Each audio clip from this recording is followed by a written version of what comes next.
Konsulta Medicina tuwing Huwebes ng umaga. Konsulta Pang Medicina. Presented to you by Our Lady of Lourdes International Medical Center. Full hospital services with affordable, top-of-the-line facilities, laboratories, and rooms. Complete with state-of-the-art equipment. Avail of our special hospital packages such as Executive Checkup, OB Package, HMO or Company Packages. We also accept insurance. Our Lady of Lourdes International Medical Center is located at number 2 National Highway, Barrio Barreto, Olongapo City. For more information, call our landline number 047-306-5250 or text our cell phone number 0928-820-8191. 89.5 My Super Bay Radio. Worldwide. Konsulta Pang Medicina. Konsulta Pang Medicina. Starring Dr. Husai. Dr. Husai. Dr. Husai. Dr. Noel Husay Laksamana. 89.5 My Subic Bay Radio. Hey, good morning. Thursday once again, and it's time for Konsulta Pang Medicina. Here is Dr. Noel Husay Laksamana. Magandang umaga po sa inyong lahat at ganoon din sa iyo, PJ Tong. Magandang umaga at today we're going to have a nice discussion tungkol sa kalusugan natin, no? Ang ating magiging guest doctor ay isang internist. By and by, he'll be around. Ano? Meanwhile, magkwentuhan muna tayo tungkol sa mga bagay-bagay. At kung may katanungan kayo, you can text us or join us sa discussion. Ang number po natin ay 0920-90-99937 or pwede rin po kayong magtumawag dito sa station natin. Ano ba yung number natin dito, bro? Yes, Doc. It's 252-8905. Yung mga gustong magkonsulta live on air, i-dial nyo lang po yan. 252-8905. And also, we are streaming worldwide kung gusto nyo makita yung kagwapuhan ni Doc Noel Husay. And maka-jam kami. Pwede rin may chat din yun, no? Yep. Hindi nyo lang kami makikita, makaka-chat nyo pa kami. So, pwede nyo i-chat yung mga concerns ninyo. Visit www.ustream.tv/channel/895 Subic Bay. Pero shortcut, Google nyo na lang po 895 Subic Bay Radio or punta kayo sa Facebook page ng 895 Subic Bay Radio. Nandoon yung link, i-click nyo na lang. It's as easy as that. Yep. Yan. Okay. Meanwhile, wala pa yung ating internist. Alright. We can talk about the eyes muna. Sige, Doc. Yeah. Last week, meron pang mga hindi nasagot na tanong tungkol sa mata. Ito, tanong ni yung... Ito, trip ko yung last week. From Gloria Dizon of Calaklan, sabi niya, Doc, ano ang dapat gawin kapag nagkakaroon ng uveitis? Ano ba ito? Kasi ang aking husband meron. Is it true na pwede maka-blind? Miss Gloria, the truth is, yes. It is one of the leading causes ng blindness na nakikita namin. So, sa survey namin kasi sa International Eye Center, ang number 1 cause ng irreversible blindness is diabetes. Number 1 yan. Number 2 is glaucoma. Pangatlo po yung uveitis.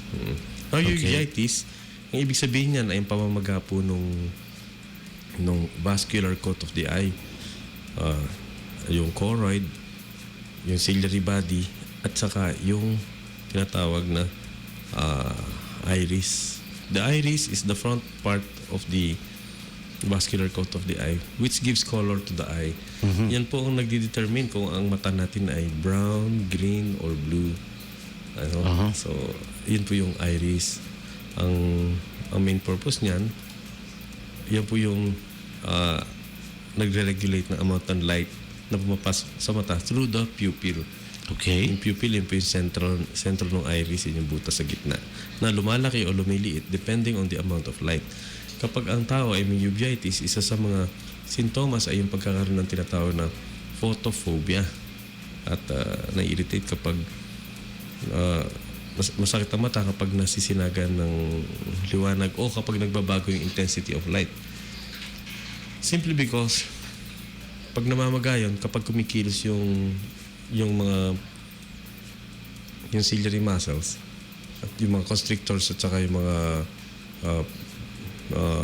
dilator muscles ng iris, sumasakit yan. So, yun yung isa sa mga sintomas.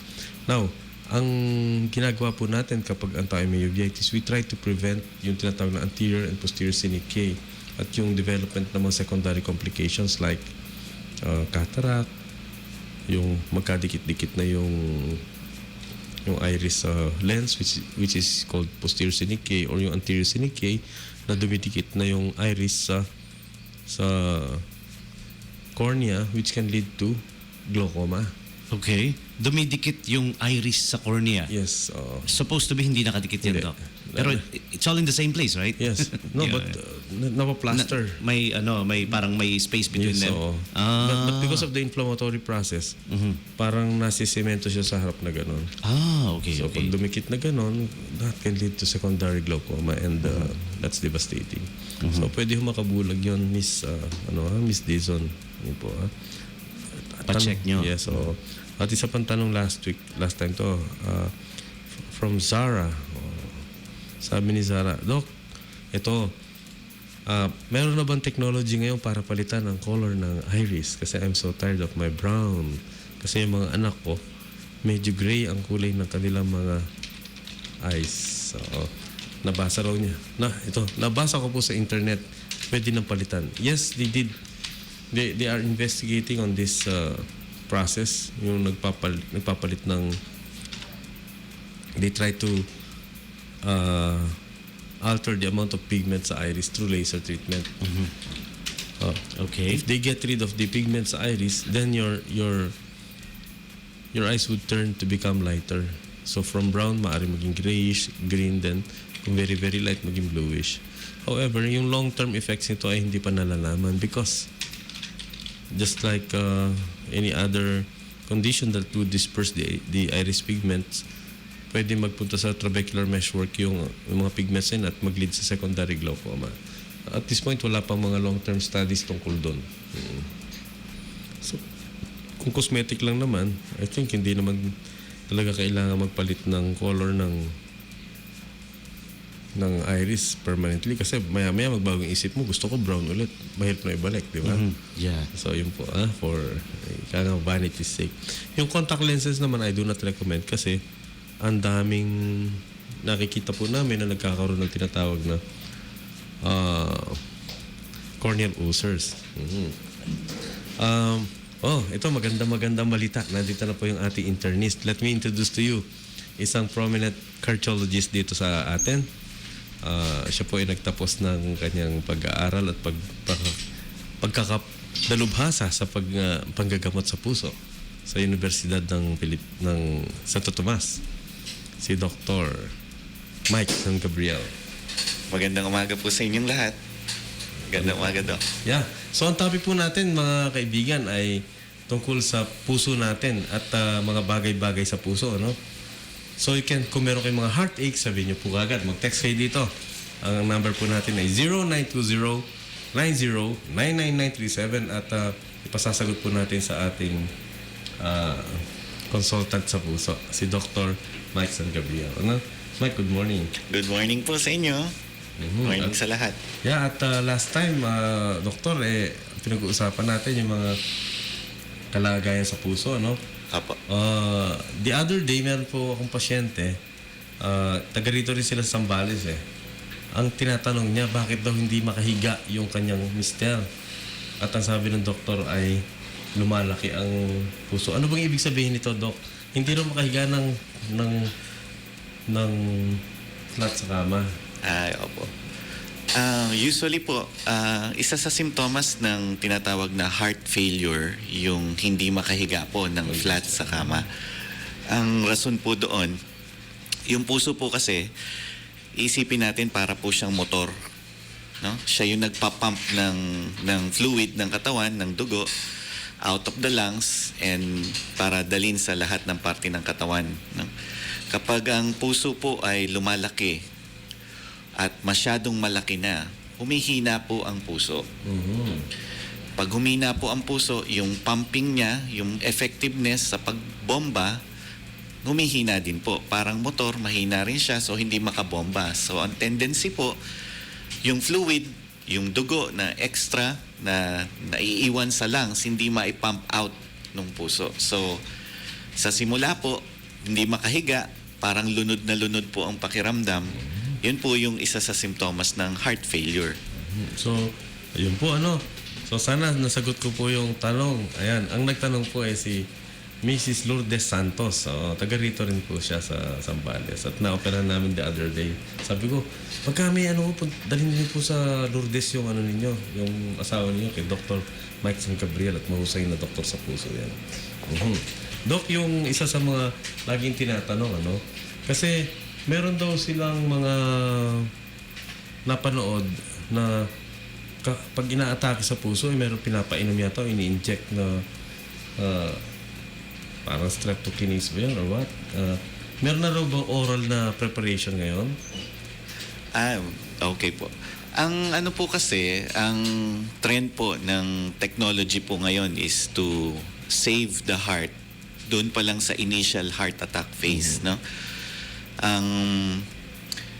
Kapag po nagsimula po 'yan mga 15, 20 years ago, na kapag ang isang pasyente nag-heart attack, usually sa States tatawag ng 911. No? Pag dumating yung ambulance at na-confirm na heart attack siya by ECG, doon pa lang nagbibigay na sila nung tinatawag na streptokinase, yung isang sikat na gamot dyan, no? Na ipagbinigay, ang purpose is tunawin po yung clot, yung tunawin yung bagong clot na nag-cause ng heart attack doon po sa puso, no? Ito po ginagamit kung meron tayong capacity at capability, yung immediate, yung early response team. Kung nadala naman po agad sa hospital, no? And the hospital may capability na ma-angiogram at angioplasty agad yung pasyente, that means po yung hospital merong available na cath lab. Hindi na po binibigay yung gamot ngayon. Diretso na agad na bubuksan yung bara. Idadilate na po kaagad yung... Idadilate na po kaagad yung bara by using balloons at naglalagay po ng stent. Para pong spring na bakal yon, inilalagay scaffolding sa loob ng ugat para hindi po bumalik yung bara doon sa lugar na yon. Pero kahit na po may capability yung hospital na pagdadalan, kung yung delay malaki na. Mas malaki ang delay. So, tendency is you give the medicine na pangtunaw ng clot, no? Before makarating pa doon sa cath lab. Life-saving po yun eh. Meron mga advantages, meron din pong disadvantages na hindi po lahat ng pasyente na mag-heart attack mabibigyan itong gamot na ito kasi po merong mga strict na guidelines na ipa-follow. No? Katulad po ng kung kayo history ng nag-stroke na dumugo sa loob ng utak, hindi po pwede, or may history po kayo ng active na ulcer na nag-bleed na recent, hindi rin po pwede. So hindi po para sa lahat 'yon. Hindi po para sa lahat, pero isa po 'yan sa magandang na imbento na help saves lives. Is it oral? No sir, it's per IV. IV pa rin. Opo. Kasi yun nga. Ang tawag po sa mga gamot na ito, yung thrombolytics. Oo. So, again, pagka na-stroke, hindi pwede, mga hemorrhagic. Opo. Pero po merong mga kind ng stroke na kapag ang cause ng stroke clot, nagbara, makakatulong din po. Binibigyan din po ng thrombolytics po ito. Yeah, yun po, Aling Lourdes, Yeah. Next question niya tumatanggap pa tayo ng TRICARE patients daw.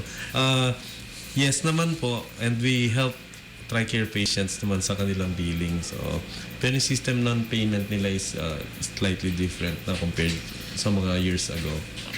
Pero yes, we accept them sa Lourdes. At ito si Babe Santiago, sabi niya, Doc, pabati naman ang aking papa, birthday niya po, 75. Happy birthday po.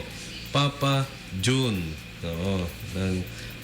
Nasa SBMA sila, doon pala sila. Sige po, ayan ha. Si Papa June. Happy birthday po, Papa June. 75 online ha. Online, you can chat po sa atin ha. And we'd like to greet them. Speaking about birthdays ha. Birthday ni Dr.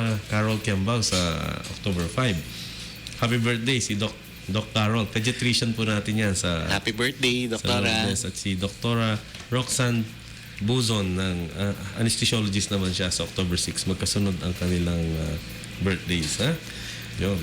Tumatanda po tayo lahat. Every day. Wala tayong choice eh. It's either you die or you grow older. I'd rather grow older.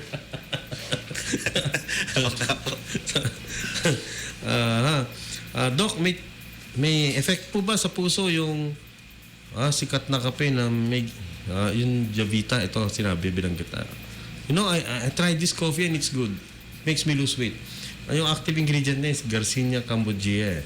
May effect po ba sa puso ito? Kasi umiinom ang husband ko. Natatakot ako baka po siya ma-attack. Kasi laging ganado pag nainom nito. Unang pong tanong, ganado po saan? Kung ganado, good yan.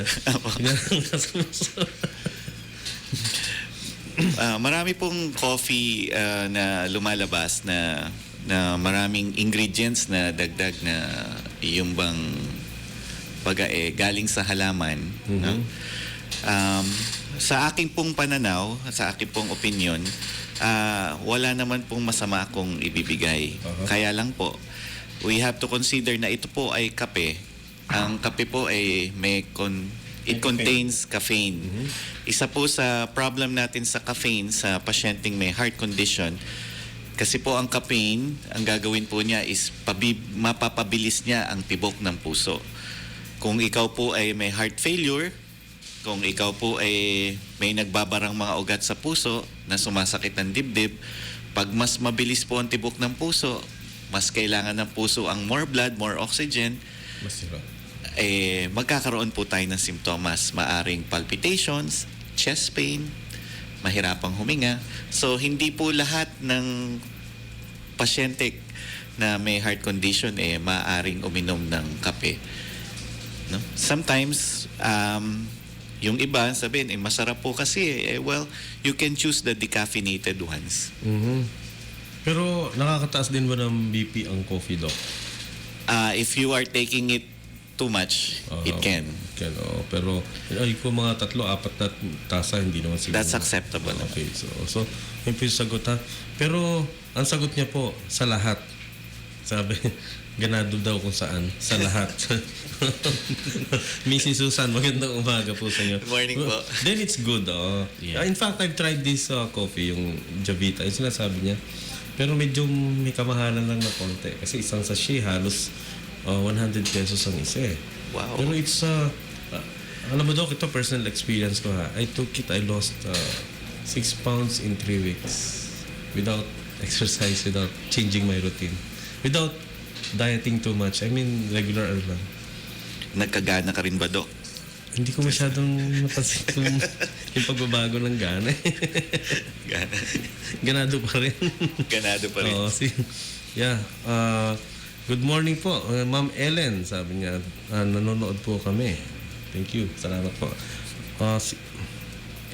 Yan, coffee yan, Doc. Si Bok. Yan po yung nakikita niya. Sabi ni... hindi related tong topic na to. Kay Dr. Gary yun. Sabi, Doc, pakitanong kay Dr. Gary ang pinaka-effective para sa tuhod kasi masakit. Kung po yan, probably we can tackle that some other time sa tuhod, Apo. mga geriatric. Ang kwan po natin ngayon tungkol sa mga puso at saka sa to. Doc, is it always true na kapag may diabetes at may sakit sa bato, kasama rin palagi ang puso? Kasi ang papa ko nagkaroon sakit sa puso after magkasakit sa bato. Okay. Usually po kasi, it's separate entity po yung mga sakit na yan, iba-iba. Pero, kapag po kayo ay may diabetes or diabetiko po kayo, yung diabetes itself, nakakapagpalala po kumbaga, so the way I explain it nakakapagpatanda kaagad. Nakakapagpatanda ng mga ugat. Because degenerative changes is... Mabilis po ang atherosclerosis, yung pagbabara ng ugat. So, tendency, nagkakaroon din po tayo ng sakit sa puso. Yun. At nagkakaroon din po tayo ng sakit sa bato. Kasi po hindi po namimili yung diabetes kung anong ugat po ang maapektuhan niya, no? So kaya po kapag kayo po ay may diabetes, no? Kailangan po maging agresibo ang inyong doktor sa pagpapababa sa kolesterol, sa pagpapababa ng blood pressure, pagpapababa ng sugar, kasi po malaki po ang chance 9 times compared sa same age na pasyente na wala nitong mga sakit na to, na magkaroon kaagad ng problema. Kaya po kung mapapansin po ninyo dito po sa Olongapo City, no, marami pong nadadialysis, maraming dialysis center. It's because no, yung komplikasyon po ng diabetes, ng hypertension, nasisira po ang kidney. It's the same reason bakit nasisira yung mga ugat sa mata. Correct po. Tama yung sabi ni doktor, agad tumatanda yung ugat. Nagkaroon tinatawag na microangiopathy. Yung maliliit na mga blood vessels, nasisira po kaagad yung lumen, yun po yung loob niyan eh. Sa mata, ganun po yung nangyayari. Pero ang statistics namin, Doc, hindi lang 9 times eh. Yung sa mata, yung pagkasira, same age group, halos 12 to 15 times mas more. mataas. Mas mataas ang pagkasira. So, ang number one cause ng blindness na nakikita po namin, Doc, the irreversible blindness, is due to diabetes. Diabetic retinopathy. Yung dahil sa glaucoma, dahil sa uveitis, pumapangalawa, pumapangatlo lang sila, Doc. So, ganun po. Ayun po ha. So, hindi naman automatic na sila na ano. So, ang key po doon ay control ang sugar kaagad. Sugar and BP, ano, Doc? Yes po. Yan. Including cholesterol po. Kailangan pababain din po yan. O, tanong ni Ines Martin, Doc, gaano ba kadalas dapat nagpapacheck up ang ordinaryong tao? 40 years po. Yan, 40 years. Ines Martin. Okay po. If you are above 35 years old, no, considered na yun as age na pwede po kayong mag-hypertension, pwedeng lumabas ng diabetes. You look at your family history. Kung meron po kayong historya na ng high blood or historya ng diabetiko, dapat at this age magpa-check na po tayo. Now, kung ano ang makikita ng doktor, kung pagpa-check up po kayo, she's age 40, no? Kung wala po kayong istorya ng diabetes, hypertension, na-check po kayo, okay po ang BP, chinek ang mga cholesterol, sugar, okay naman po, no? Ideally, no, if you can do a yearly checkup, mas maganda po, no? Every year. But if you are diabetic, initially po yan pag nag-follow up, sometimes every 2 weeks, sometimes every month, until makontrol yung sugar, then pwede na pong i-adjust ng doctor between 3 to 6 months ang follow-up. Ayun, pagkontrolado na. Pagkontrolado na po. Kung hypertensive kayo at first time, uncontrolled, initially pababalikin kayo ng doctor within 1 to 2 weeks in order for the doctor to adjust yung gamot. Kasi po hindi po pagkainom ng gamot normal agad ang BP eh. Kasi yung iba mahilig po ng normal na po agad ako pagkainom, hindi po. Usually yan maglalaro po yan between 1 to 2 weeks. That's the reason pinafa-follow up bago i-adjust po ang gamot. Then kung controlled na po, the doctor can decide, you with the doctor's decision, between 3 to 6 months, depende po kung ano pang iba pong mga sakit ang meron po kayo. Doc, again from Miss Ines, sabi niya, Doc, yung bang heartburn simptomas na talaga ng puso kasi kukuha naman sa antacid, Tums, etc. Opo. Nakakatawa po dyan. Kaya po tinawag na heartburn yan. No? Kasi po ang pinaka-common na simptomas niya is masakit po ang dibdib. So usually po, cardiologist po nakakakita niyan. Miski po ako, kung hindi po ako doktor, sasakit ang dibdib ko, sa cardiologist po ako pupunta. No? Hindi po siya sakit sa puso. Ang problem po dyan, yung acid sa tiyan po, no? Yung acid kapag nasobrahan na pong maasim at na umakyat dito po sa tinatawag nating esophagus, ito po yung tubo between sa bibig natin, papunta po doon sa sikmura. Pag umakyat po dito ang acid, no? Nakakaramdam po tayo ng chest pain. Yun ang pinaka-common na simptomas. So, akala po natin nag-heart attack na tayo. Hindi, tama naman po na magpakita sa doktor kasi maniniguro po tayo na hindi po sa puso. Ito po ay ginagamot ng partly one of the medication there, yung antacid. Pero po mas maganda po kung magpapatingin po kayo. Sa Kasi may mga gastroenterologist, opo, sa internist or sa gastroenterologist kasi po meron po mga gamot na mas makabago na magko-control mismo ng acid production sa tiyan. Ito, tanong, Doc, safe po ba talaga uminom ng Robust?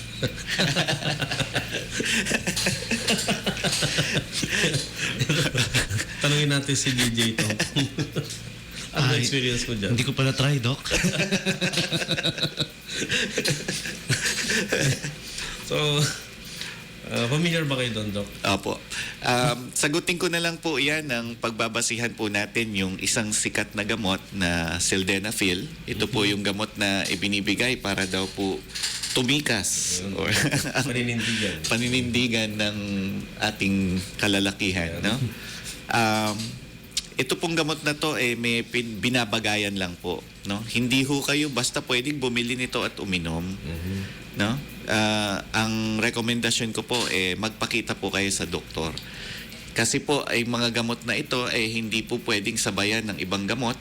May mga contraindication sa ibang gamot at kung kayo po ay may heart condition, O may alta presyon. may alta presyon, magpa-check up po muna bago po kayo magpareseta.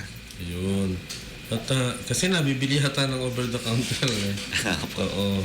Ay, hindi ko na sasabihin pangalan nagtanong. Sabi niya, don't mention me. Pero kilala ko siya, nakaregister yung pangalan niya. Nakaregister yung pangalan niya sa akin eh. June, good morning. Yan. All right. Doc, we will take Yes. a quick bottom of the hour break. Oo. And then we will be back with more of your concerns. Yep. Yung mga gusto nyo ikonsulta kina Drs. Noel Husay Laksamana and Dr. Mike San Gabriel. All right, so please stick around. We will be right back. This is going to be a real quick break. On November 24, 1991, the American carrier USS Bellwood, carrying the last batch of U.S. servicemen